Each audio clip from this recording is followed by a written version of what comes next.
A new synthetic killer drug known as flakka is spreading rapidly across the United States and already causing an epidemic of overdose fatalities and acts of violence. We're talking about flakka. Flakka? The drug is called flakka. Some have dubbed it the insanity drug. And it's everywhere. It's been described as the scariest drug in the world. More powerful than heroin or cocaine. This is a synthetic drug that can alter your state of mind, raising excited delirium, body temperature, and literally losing their mind.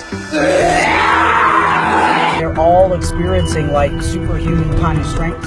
Or it takes 6 policemen to hold them down. That's a problem. Psychotic breakdowns, hallucinations, aggressive, violent behavior, Cannibalism and self-mutilation.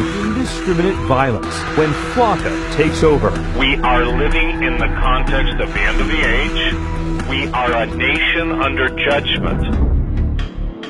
Welcome to stage 1 of the zombie apocalypse. It's been long theorized that controlled substances can bring people closer to the spirit world. Sometimes, however, what comes out of that experience isn't what you'd expect. And right now, our society is being plagued, dominated by an epidemic of controlled substances. In the 1970s, people were talking about peace and love, but nowadays people are coming back from bad trips and total psychosis. The number of overdoses are up, as are the cases of total zombification, i.e. demonic possession. The dark side opens people up to such possessions through lack of faith and environmental conditions. And while this isn't so much an issue with people of faith or orthodox practitioners, if your foundation is public education, if your dogma is militant atheism, substances like bath salts or flakka can be the ingredient that pushes you over the edge, an edge that you will never come back from. Weaponized substances such as bath salts and spice are being mixed into just about everything these days. E-cigarettes, chocolates, party drugs, with the intended purpose of fucking you up permanently. These are not the days to be experimenting with new things. These are not the days to be a party kid. Nefarious agendas are at play, and just about everything out there these days is being spiked with chemicals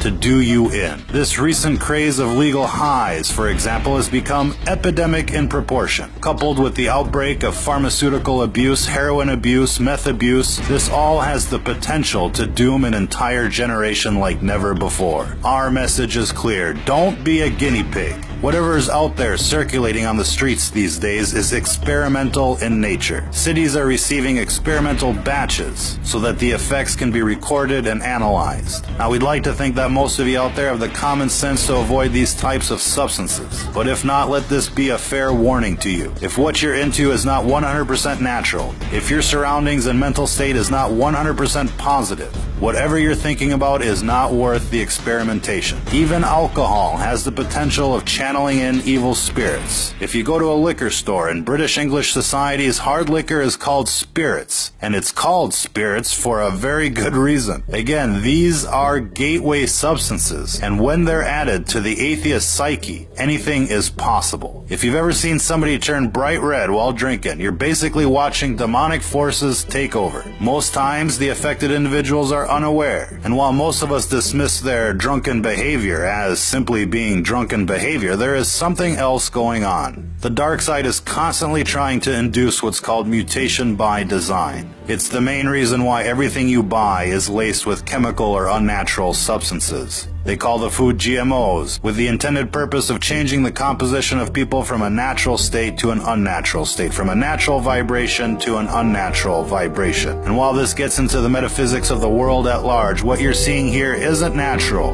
it isn't safe, and it isn't just psychosis. It's what happens when you stare into the abyss, and when the abyss stares back. If you're listening to this, you are the resistance.